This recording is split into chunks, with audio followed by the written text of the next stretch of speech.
ഇനി പോകുന്നത് മുണ്ടത്തിക്കോടേക്കാണ്. അവിടെ സുഹൈൽ മുഹമ്മദ് ഉണ്ട്, അപകടമുണ്ടായ പ്രദേശത്ത്. സുഹൈൽ, ഇന്നലെ ഏതാണ്ട് ഈ സമയം കഴിഞ്ഞ് കുറച്ചുകൂടി കഴിയുമ്പോഴാണ് നാടിനെ നടുക്കിയ ആ വലിയ ദുരന്തം, വലിയ അപകടം ഉണ്ടായത്. ഇന്നിപ്പോൾ എന്താണ് അവിടെ നിന്ന് നൽകാനുള്ള വിവരങ്ങൾ? അവിടെ പലതരത്തിൽ പരിശോധനകളൊക്കെ നടക്കുന്നുണ്ട്. അതിൽ പെസോയുടെ പരിശോധനയൊക്കെ വളരെ പ്രധാനപ്പെട്ടതാണ്. അവരെന്താണ് ഈ അപകട കാരണം എന്നൊക്കെയുള്ളതിനെക്കുറിച്ച് പറയുന്നത് വളരെ പ്രധാനമാണ്. ഏത് രീതിയിലുള്ള പരിശോധനകൾ അവിടെ നടക്കുന്നുണ്ട്? വിശദാംശങ്ങൾ. അനുജ, ഇന്ന് പ്രധാനമായും നമ്മൾ ഈ വിഷയവുമായി ബന്ധപ്പെട്ട്, ഈ അപകടവുമായി ബന്ധപ്പെട്ട് 4 അന്വേഷണം നടക്കുന്നു. 1 പോലീസ് അന്വേഷണം, 3 ഇലക്ട്രിക്കൽ ഇൻസ്പെക്ടറേറ്റ് പരിശോധന, പിന്നെ peso, petroleum and explosive safety organisation സ്വാഭാവികമായ ഒരു അനാലിസിസ്, ഒരു വിലയിരുത്തൽ നടത്തും. അങ്ങനെ 4 സംഘങ്ങളായി അല്ലെങ്കിൽ 4 വകുപ്പുകളായാണ് നിലവിൽ ഇന്ന് പരിശോധന നമ്മൾ ഈ കാണുന്ന സ്പോട്ടിൽ നടത്തിയിരിക്കുന്നത്. അതിൽ ഫോറൻസിക്കിന്റെ ഇലക്ട്രിക്കൽ ഇൻസ്പെക്ടറിന്റെ പരിശോധന എന്തൊക്കെ കോമ്പോണൻസ് ഈ പറഞ്ഞ പൊട്ടിത്തെറിച്ചയിൽ ഉണ്ട് എന്നുള്ളതാണ്. അതിന് ഈ നിർജ്ജീവമായ പടക്കങ്ങളിൽ നിന്നും പൊട്ടിത്തെറിച്ച ഇവിടെയുള്ള ചാരങ്ങളിൽ നിന്നുമൊക്കെ അതിന്റെ സാമ്പിളുകൾ ശേഖരിച്ചുകൊണ്ട് അതിന്റെ കെമിക്കൽ കോമ്പോസിഷൻ, ഏതൊക്കെ രാസപദാർത്ഥങ്ങളുണ്ട് എന്നുള്ളത് വിലയിരുത്തും. പൊതുവേ നമ്മൾ ഈ ലൈസൻസിക്ക് ഒരു ലൈസൻസ് കൊടുക്കുമ്പോൾ അവർക്ക് ഉപയോഗിക്കാൻ പാകത്തിലുള്ള ചില രാസപദാർത്ഥങ്ങൾ, അതിനപ്പുറത്തേക്ക് എന്തെങ്കിലും ഉപയോഗിച്ചിട്ടുണ്ടോ, ഈ പവർ കൂട്ടാൻ അത്തരത്തിൽ ഉപയോഗം ഉണ്ടായിട്ടുണ്ടോ എന്നറിയുന്നത് ഫോറൻസിക് പരിശോധനയാണ്.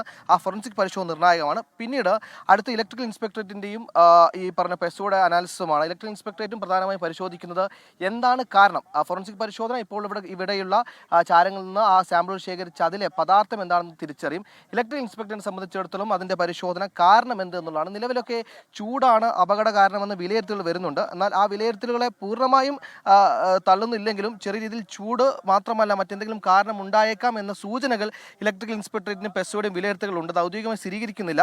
കാരണം പെസോ എന്ന് പറയുന്ന അവർക്കൊരു യൂണിഫോമായ ഒരു കോഡാണ്, യൂണിഫോമായ ലോസ് ആണ്. അത് ഇന്ത്യയിൽ ഉടനീളം ഒരേപോലെ ഏതൊക്കെ എക്സ്പ്ലോസീവ്സ് യൂസ് ചെയ്യാം, എത്രത്തോളം ക്വാണ്ടിറ്റി സ്റ്റോക്ക് യൂസ് ചെയ്യാം എന്നുള്ള ഈ ഇന്ത്യ മുഴുവനെ, പാൻ ഇന്ത്യ മുഴുവനെ ഒരു നിയമമാണ്. അങ്ങനെ ഇന്ത്യക്ക് പുറത്ത്, അത് കേരളത്തിന് പുറത്തുള്ള സ്ഥലങ്ങളിൽ കേരളത്തിൽ നമുക്കറിയുന്നത് 40-41 മാക്സിമം ടെമ്പറേച്ചർ.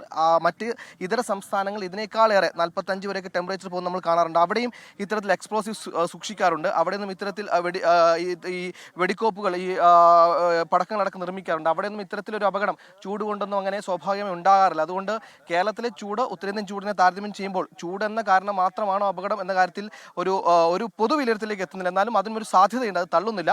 അതുകൊണ്ട് തന്നെ ഇലക്ട്രിക്കൽ ഇൻസ്പെക്ടറേറ്റിന്റെ പരിശോധന ഈ പറഞ്ഞതുപോലെ വളരെ നിർണായകമായിരിക്കും. ഇലക്ട്രിക്കൽ ഇൻസ്പെക്ടറേറ്റ് ആണ് ഈ എന്താണ് അപകട കാരണം എന്നുള്ള കാര്യത്തിൽ ഒരു വ്യക്തത വരുത്തുന്നത്. ഒപ്പം പെസോയുടെ അവരുടെ കോഡുകളും ലോസും ഒക്കെ അനുസരിച്ചാണ് ഇവിടെ പ്രവർത്തിച്ച് നടക്കുമ്പോൾ ഒരു വിലയിരുത്തൽ, അവരുടെ അനാലിസിസും നടത്തിയിട്ടുണ്ട്. അതായത് പെസോ സംഘവും ഇലക്ട്രിക്കൽ ഇൻസ്പെക്ടർ സംഘവും ഫോറൻസിക് സംഘവും ഒക്കെ രാവിലെ മുതൽ ഇവിടെ തന്നെയുണ്ട്. ഈ സ്പോട്ട് മുഴുവനായി പരിശോധിച്ചു. രാവിലെ 7 മണി സമയത്ത് ഇങ്ങോട്ട് കയറാൻ പറ്റില്ലായിരുന്നു. കാരണം ചാരമാണെങ്കിലും ചെറിയ രീതിയിലൊക്കെ പുക, കാരണം സൾഫർ കാര്യമായി തന്നെ നമ്മൾ ഈ വെടിമരുന്നുകൾ ഉപയോഗിക്കാറുണ്ട്. ആ പുകയുള്ളത് കൊണ്ട് അത് മുഴുവനായി നിർജ്ജീവമാക്കുകയോ അല്ലെങ്കിൽ ഈ ചാരം മുഴുവൻ കെട്ടടങ്ങിയ ശേഷം മാത്രമേ ആ സംഘം ഉള്ളോട് കിട്ടി പരിശോധന നടത്തി. അങ്ങനെ ഇപ്പോൾ ഈ പറഞ്ഞ പോലീസിന്റെയും പെസോയുടെയും ഇലക്ട്രിക്കൽ ഇൻസ്പെക്ടറേറ്റിന്റെയും ഫോറൻസിക്കിന്റെയും പരിശോധന ഇന്നത്തേക്ക് പൂർത്തിയായിട്ടുണ്ട്. നാളെ ഇവിടെ പരിശോധന ഉണ്ടാകുന്ന കാര്യത്തിൽ വ്യക്തതയില്ല, നാളെ ഉണ്ടാവാൻ സാധ്യതയില്ല. നിലവിൽ ഇതിപ്പോൾ സ്പോട്ട് എൻക്ലോസ് ചെയ്തിരിക്കണം. എന്തായാലും ഇന്ന് അവർക്ക് വേണ്ട പരിശോധനകൾ പൂർത്തിയാക്കി സാമ്പിളുകൾ ശേഖരിച്ചിട്ടുണ്ട്.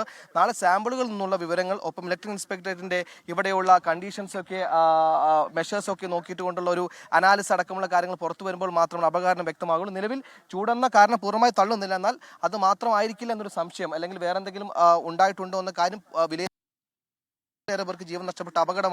അതിന്റെ എല്ലാ ആംഗിളുകളിലും അന്വേഷണം സ്വാഭാവികമായും നടത്തേണ്ടതുണ്ട്. അതുകൊണ്ട് തന്നെ വളരെ സയന്റിഫിക്കായി, ശാസ്ത്രീയമായി എല്ലാ സാമ്പിളുകളും ശേഖരിച്ച് എല്ലാ അനാലിസിസും നടത്തിയതിനു ശേഷം മാത്രമായിരിക്കും ഒരു കൺക്ലൂഷനിലേക്ക്, ഒരു വിലയിരുത്തലിലേക്ക് ഈ പറഞ്ഞ പെസോ ആണെങ്കിലും ഇലക്ട്രിക്കൽ ഇൻസ്പെക്ടറേറ്റ് ആണെങ്കിലും വരുള്ളൂ. അത് വരും ദിവസങ്ങളായിരിക്കും. നിലവിൽ അത് സംബന്ധിച്ച് കൂടുതൽ വിവരങ്ങൾ വരുന്നില്ല. എന്നാൽ ചൂട് മാത്രമല്ല എന്നൊരു മറ്റെന്തെങ്കിലും കാരണമുണ്ടോ എന്ന് പരിശോധിക്കുന്നുണ്ട്.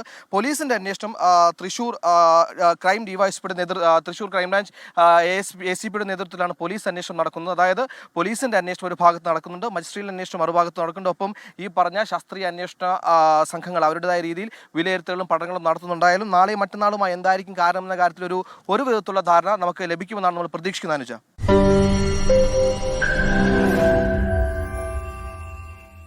ലോകത്തെവിടെയായാലും ഏത് സമയത്തും 24 വാർത്തകളും ഓഗ്മെന്റഡ് റിയാലിറ്റി പാക്കേജുകളും എക്സ്പ്ലെയിനറുകളും വിശദമായി കാണാൻ ഞങ്ങളുടെ യൂട്യൂബ് ചാനൽ നിങ്ങൾക്ക് സബ്സ്ക്രൈബ് ചെയ്യാം.